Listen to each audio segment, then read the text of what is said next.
El nombre del grupo es Paseo Malanga. When we're playing as a band, there'll be a certain point, not every time we play, but there'll be a certain point when it suddenly just vroom, comes together and the atmosphere just suddenly seems to become thicker. When it goes well, when everyone's clicking and the audience is good, it's a fantastic buzz. It then becomes just a walk in the park because the music's sort of making itself.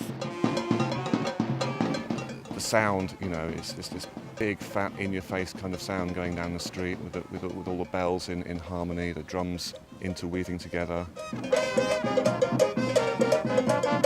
When you look at each other and everyone's smiling, that's what it's about.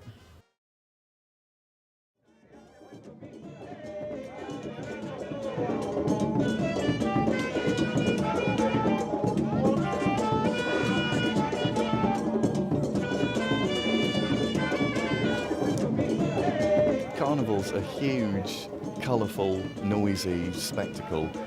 I've been here before and watched Carnival, and it's just incredible to be part of it. Well, I don't know how a European band is going to go down in Cuba. I really wish I knew.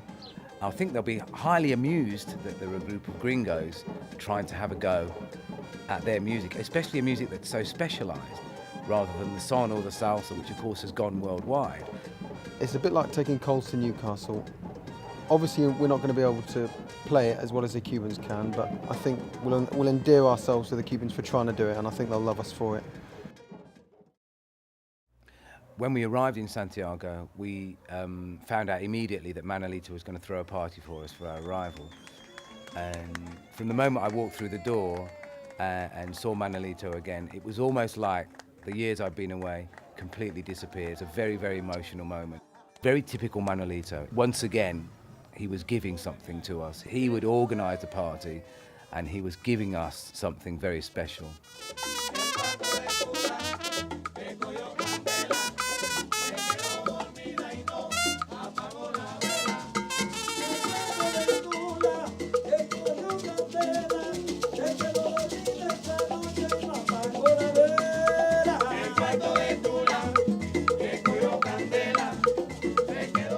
Manolito's been the master, my master, since I first came to Cuba in search of the music.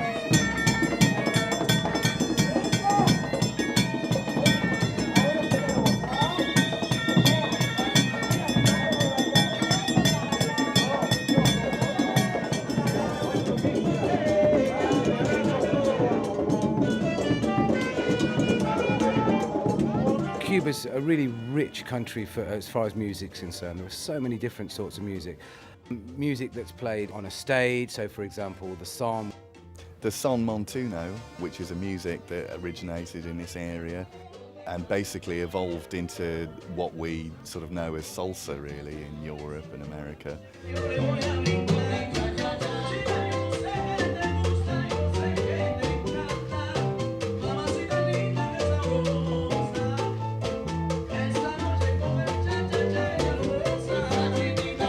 On one hand, you've got the most refined, beautiful, sweet-sounding song. The very next minute, you're seeing some Santeria ritual or some rumba that goes right back to Africa.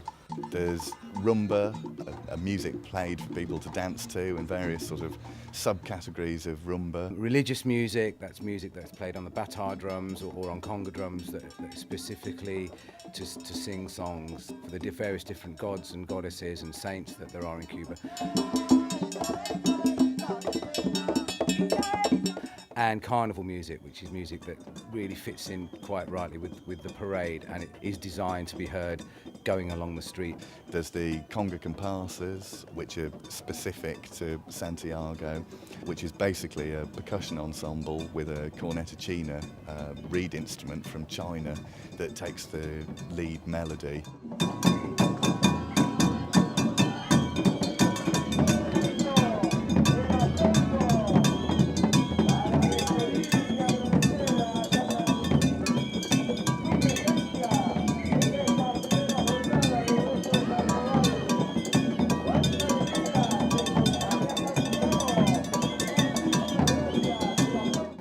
don't sit down and listen to this music. It's got only one purpose, and that is to play for people to dance on the street. There's the music we play, which is Paseo, which is a percussion music with kind of melodies carried by the horns.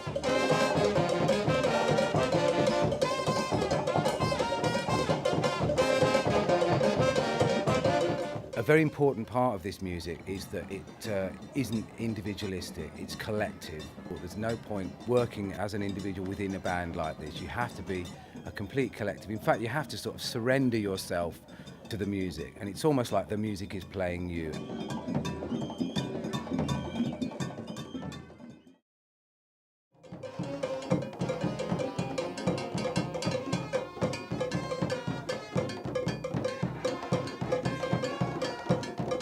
First rehearsal was a very nervous moment for me because, of course, it was the moment of truth, you know, where the Manolito would see what we've achieved, and also the other Cubans as well would think that what we've achieved was worthwhile, or whether their faces were going to drop.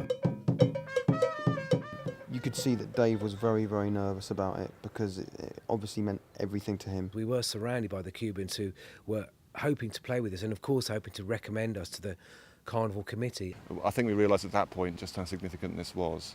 We were bringing back something that Manolito had given to us. He's arranged all this for us. He's opened so many doors for us. And there we were for the first time, sitting in this yard, sweating copiously. So we were all very nervous and made lots of mistakes.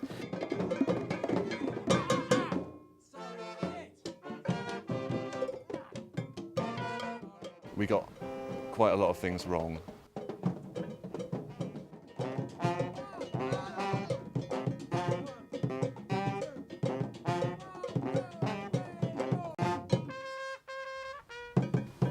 But we did it. We rehearsed all the songs, we got through them.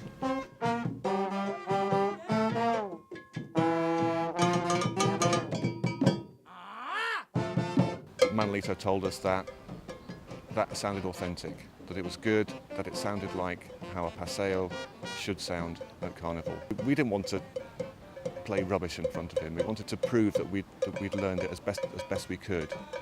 And he liked it. Manolito said we did sound like a Paseo, but we still have a long way to go. Physically, Santiago is a unique city. We're surrounded by the Sierra Maestra Mountains, so it's a very hilly city with narrow streets. I've seen two Santiagos. I've seen the Santiago 10 years ago. It was a city in crisis because of the American blockade. The Santiago I've seen now is a city in celebration. There's a lot on the street to do, there's so much music happening, there's food to eat, there's beer to drink. I've seen a city that is ready to celebrate what it's managed to achieve during the 10 years since I was last here.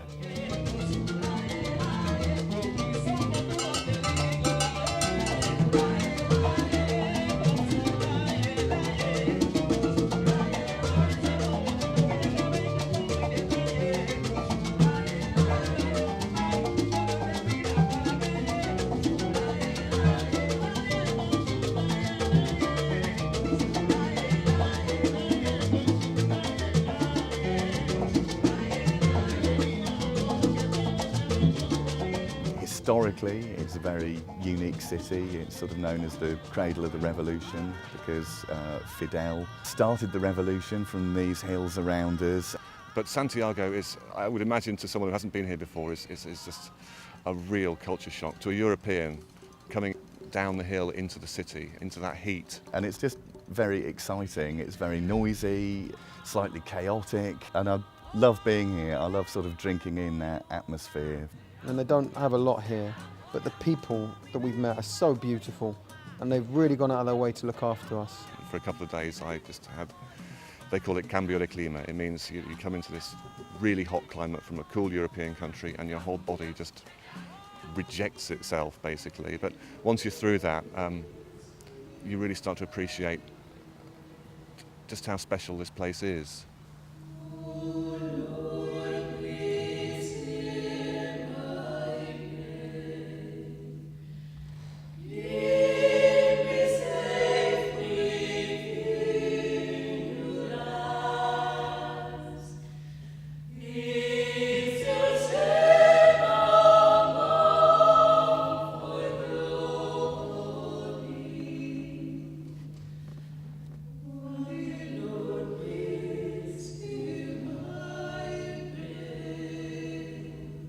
There's music everywhere. You can't walk a single block without hearing music, and 50% of the time it's live music. It's either a rehearsal going on or there's a band in the street playing. Someone came up to us and said, listen, if you want to see an activity, here's the address, just go up there, there's some rumba.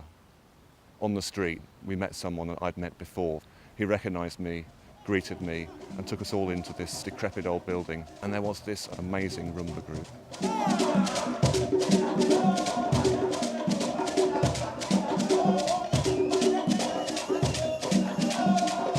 We've walked into something African, something purely African. It's not simply entertainment in the way that we regard music. It goes much deeper than that. It's about identity. It's an integral part of the culture of the island.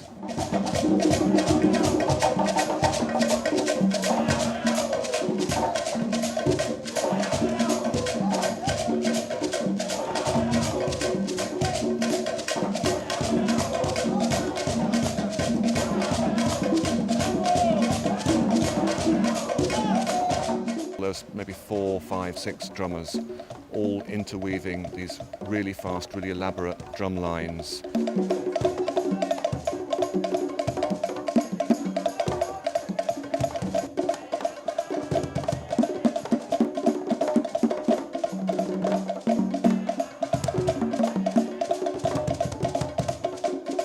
No horns, just pure percussion and chanting in African dialect.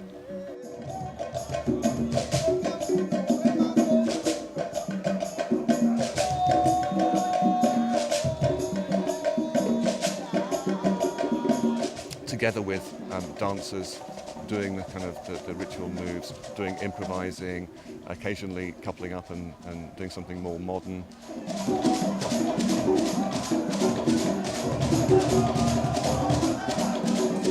And the volume and the heat and the intensity of it was just absolutely mind-blowing. But that's the way it works here. You just happen upon something, or you hear something, or something fortuitous happens, and you end up seeing the most incredible spectacle.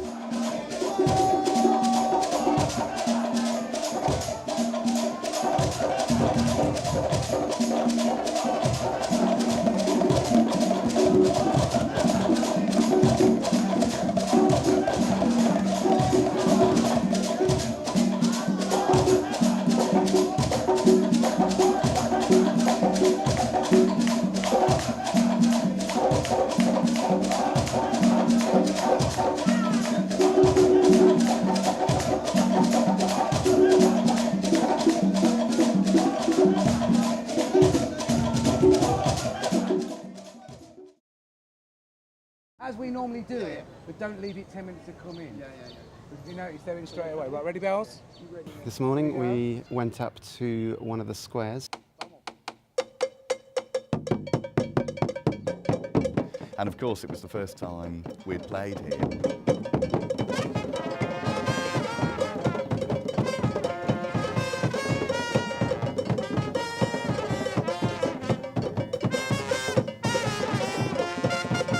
All the build-up of coming to Cuba and everything, in the end was all pointing towards that first time standing up in public, seeing other bands play there. Finally it was our turn.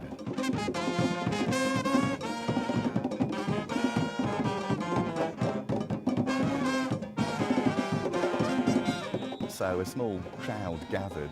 I think the initial reaction in a way was curiosity. You know, who's this group of people? We obviously weren't from Santiago. There was some mild amusement, I think, just at the spectacle of seeing this band of people, obviously from abroad, coming and playing the music.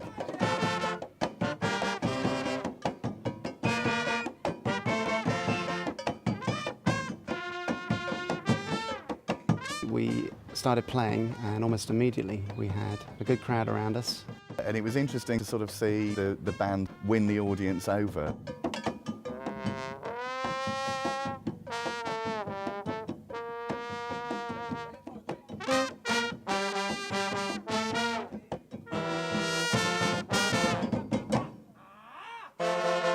You could actually exchange smiles with people, you know, sort of look into somebody's eyes and get an idea of what they were thinking. People were obviously enjoying it, which was an incredible boost.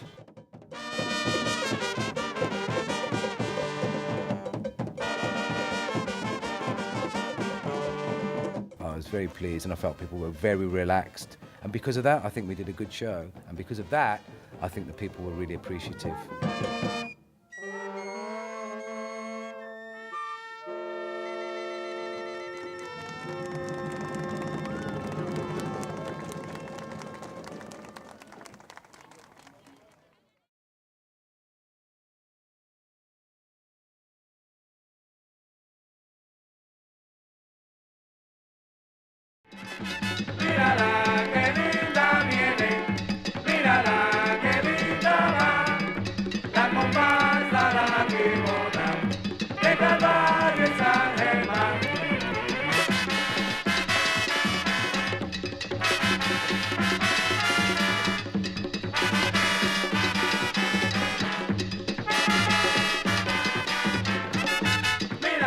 It was a very, very humid evening, and the last week or so of hanging out and workshops and carnival and gigs had taken its toll. We really didn't look like a group of people who were about to take carnival by storm.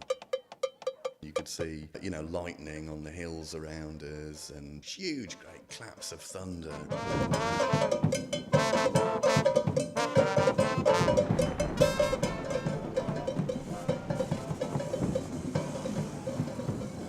I'm confident before a gig if my lips are all right. And just before the parade, my lips were buzzing nicely, so I was quite happy. Nervous. Don't ask me any more questions. I think I'm going to hurl. We knew that any time soon somebody would sort of shout and say, "You're on," and that would be it. We'd be kind of playing in public at carnival. I don't know how long we were there actually, whether it was, you know, a couple of hours. It seemed like a long time to kind of keep the energy up, and a long time to kind of think about what was, you know, just about to happen. Here we are lined up, ready to go. 10 years in the making, we're finally here standing at the rope. And then, after this interminable wait, we finally began, and off we went, and we just really hammered it.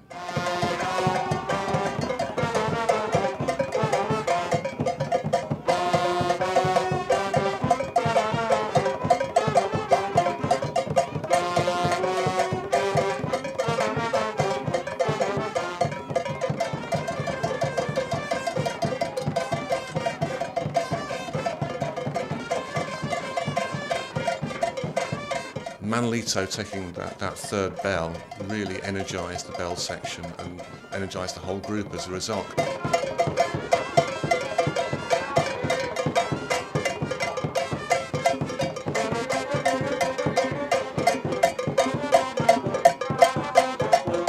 You could see the percussion was enjoying themselves. It looked like a little party. I was quite jealous I wasn't in there.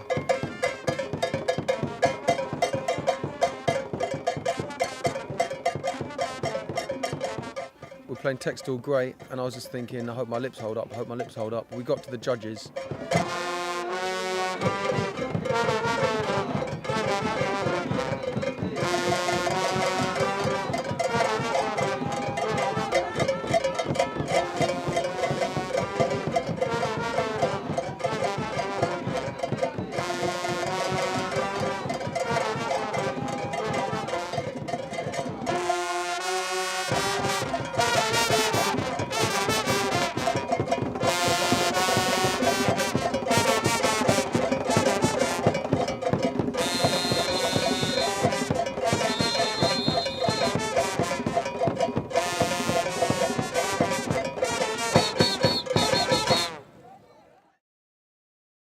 I think I joined right at the beginning, and I've been with it more or less constantly, you know, since it started.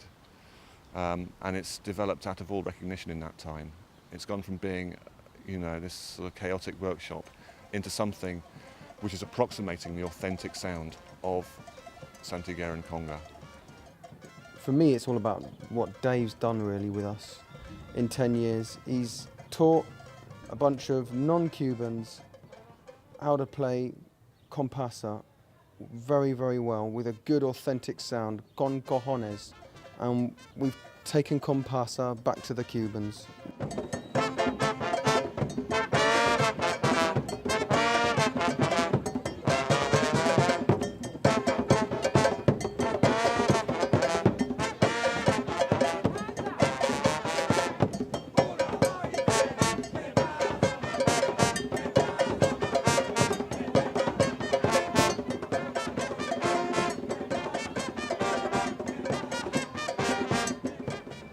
presentarlo aquí en They Santiago. say, how could they do this in Santiago? Es increíble, es imposible. It's impossible, it's incredible.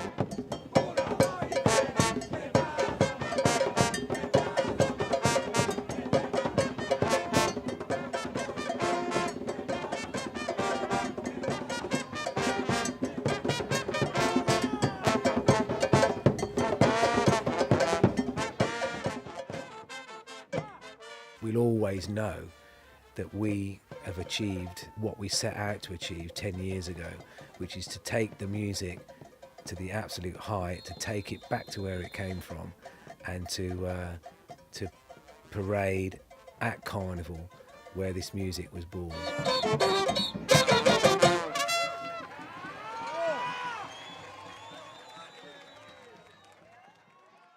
Gracias a ti Thanks to you por darme la dicha for giving me the de haber compartido, to share with you, de tocar to play con tu comparsa. with my Maravilloso. comparsa. It was so marvelous. Thank you.